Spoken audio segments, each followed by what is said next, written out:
Welcome to another startup and complete car documentation. What we have here is a 2017 Honda Accord Touring Sedan. This Accord sedan is painted in lunar silver metallic.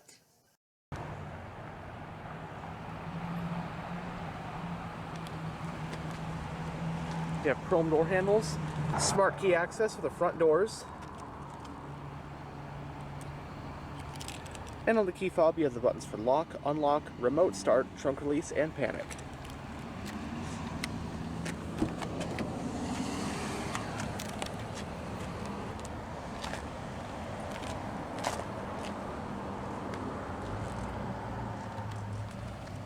Both front door panels have storage areas, and of course you get power windows, locks, and mirrors. And the driver's seat also gets two-person memory settings.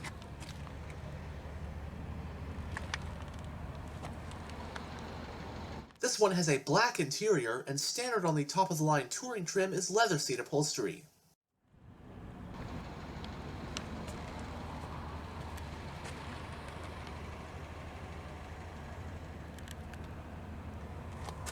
Both front seats are fully powered.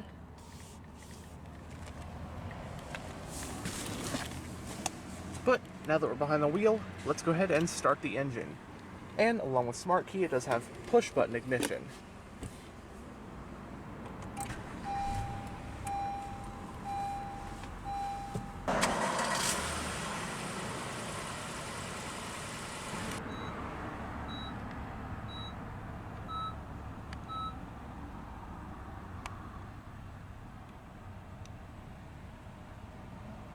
The Honda Accord is one of the most well-known, tried-and-true cars out there.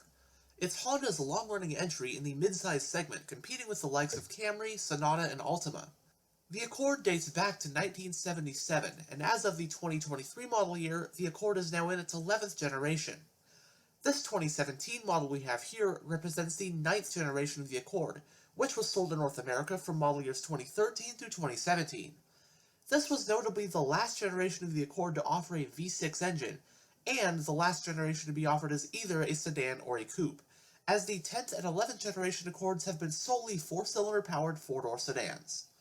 2016 saw the 9th generation Accord get a mid-cycle facelift, which gave the styling a subtle touch-up and also brought along some new features, on top of refining the suspension setup. For 2017, the Accord Hybrid would make a return after being on hiatus the year prior. The US market 2017 model year Accord was offered in two body styles, a 4-door sedan like this one or a 2-door coupe.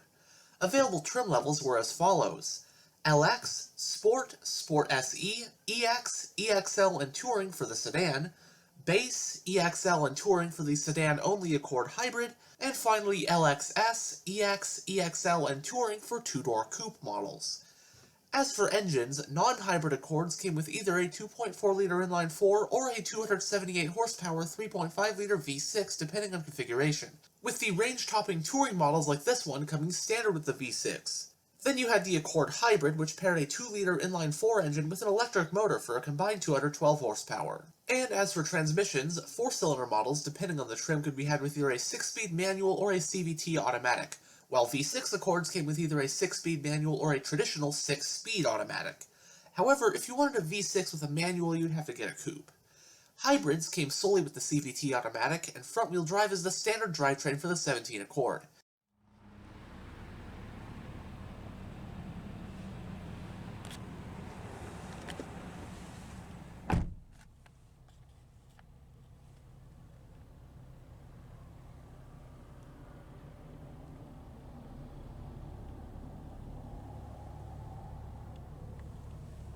In the instrument cluster, we have 4 analog gauges, which are your tachometer, speedometer, fuel gauge, and temperature gauge. And in the center is a digital info display, which can be gone through via these controls on the steering wheel. You have your average MPG, range, elapsed time, average speed, that kind of stuff. You also got some settings you can get into. And then with this button, you can go between your odometer and trip computers.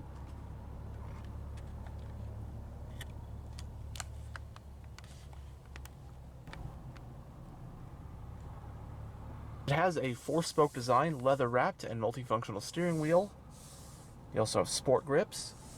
And as for controls, On this side, you have the controls for the information display in the gauge cluster. And then here you have your cruise and adaptive cruise controls. You also have your lane keep assist. And then here, you've got your audio controls, so volume, seek, track, source. And then these also double as controls for this upper screen in the center stack. I believe this is called the iMid display, so you can go through what we have up here. There are 3 main screens. It's like an audio screen. This one, just a clock.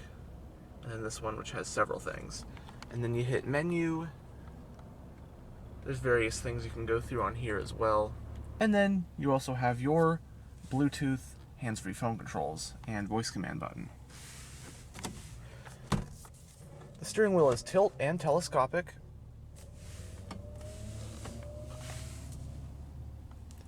You have your economy driving mode button, and then some toggle buttons. You got your traction control, forward collision, braking, parking sensors, and lane departure. Climate vent for the driver. On this side is your exterior lighting stock. With this button, you can bring up the camera on the side. Shows you what's in your blind spot. Or it also comes on when you put on this turn signal. And on this side is your wiper stock.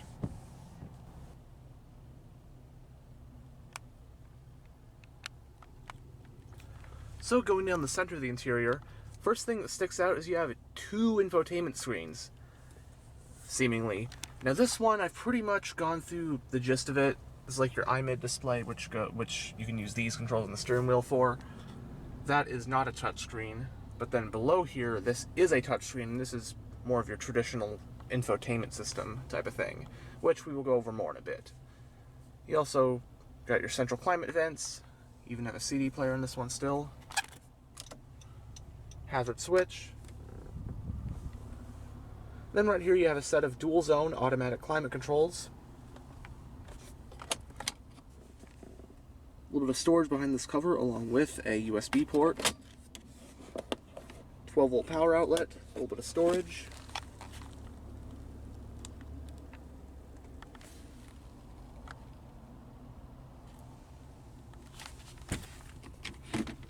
Putting it in reverse does reveal a backup camera, and you also have 3 different views. This one is a little closer up, and then this one I believe is just straight down so you don't back into anything.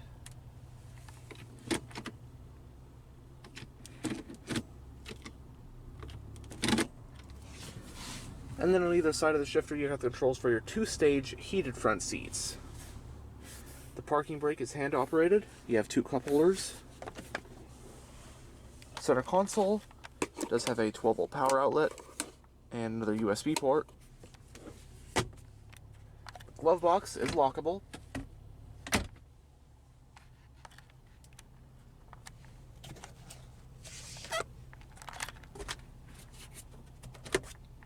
Both sun visors do have vanity mirrors and lights. Auto dimming rear view.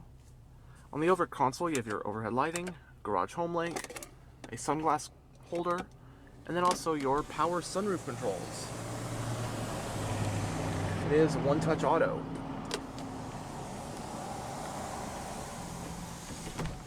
And there are grab handles at all 4 corners. Alright, so now we will have a look at the infotainment system. Now this one, unlike the iMid display, this one is a touchscreen, and this serves as basically your traditional infotainment system. You do have a couple of shortcuts. You got your volume slider here, your menu shortcut back button, and then home. But first up we have navigation. And it actually is a pretty impressive map, especially as it's like 6 years old now. Kind of like 3D imagery with the hills and whatnot.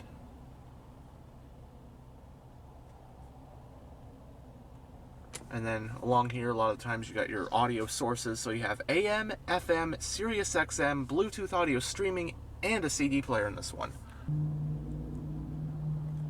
Info, you can bring up trip computer, that kind of stuff. all sorts of settings. And I mean all sorts of settings. You have system settings, you can even change like the color on here. Just an example of one quick thing you can do. So pick blue, green, and then all that changes to that color.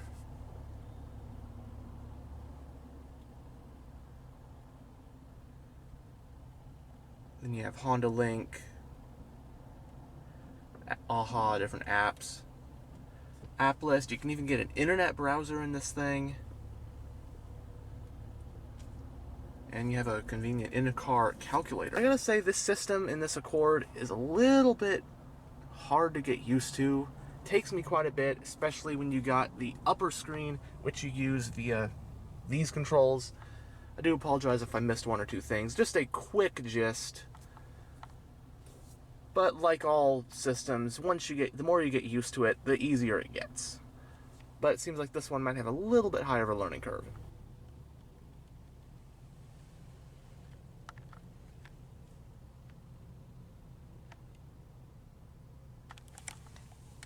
But anyways, we'll now roll down the driver's window and take a look at the engine bay. Both front windows are fully automatic.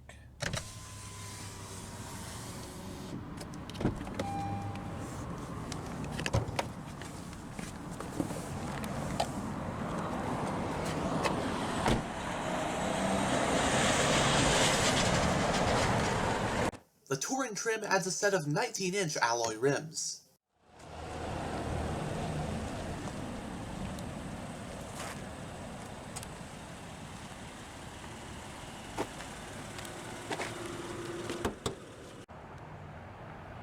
Powering the Accord Touring is the model's top engine for 2017, which is a 3.5-liter naturally aspirated V6.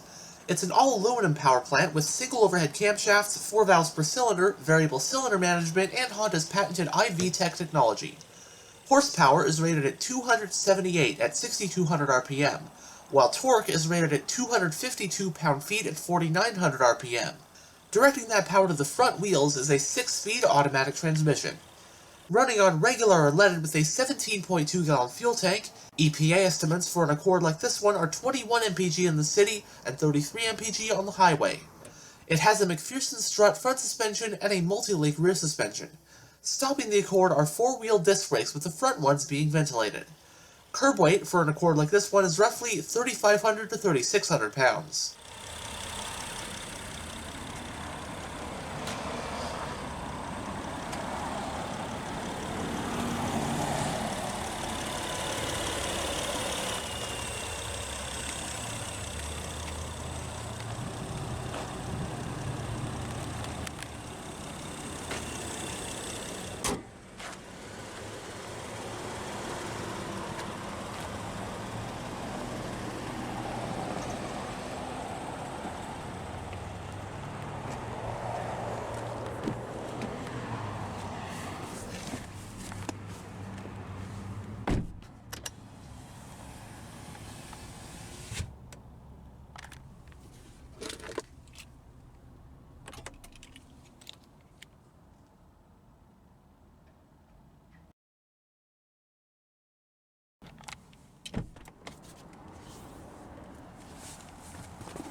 As you saw earlier, the fuel cap is on the driver's side.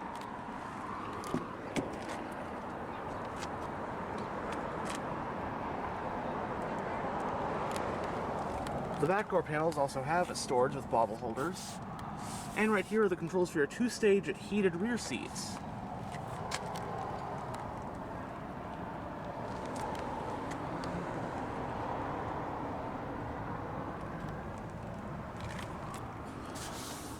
You also have 60/40 split folding rear seats.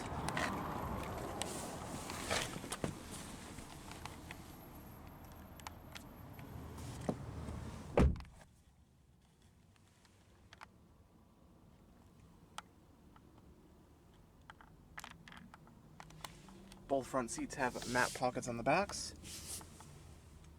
And in addition to the 2-stage heated seats, rear passengers also get their own set of climate vents.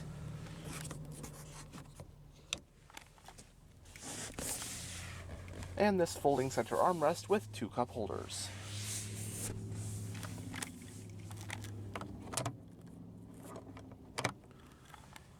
And as for space back here, I'm about 6'1" with the driver's seat about adjusted for myself. Space is really good in this Accord. I'm definitely impressed. Headroom is pretty sufficient. Have a little under an inch of headroom, but fine. Don't have to bend my head down at all. Legroom and footroom is pretty good. It's a very comfortable back seat. There's not much to complain about, honestly. And also, this being the last year of the 9th gen Accord, at least in the US, 2017 was the last year, I believe, ever that you can get a V6 engine in an Accord before they switched with the 10th generation to all the turbo 4-cylinders. So if you're a fan of a old school naturally aspirated V6, 2017 is the newest one you can get.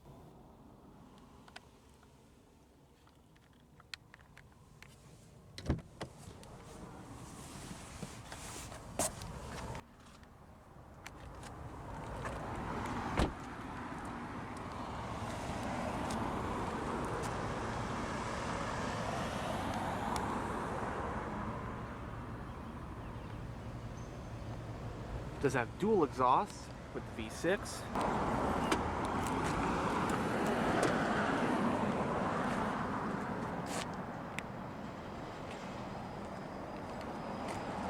The trunk of the Accord Touring Sedan offers 15.5 cubic feet of space, which can be further expanded on by folding down the rear seats.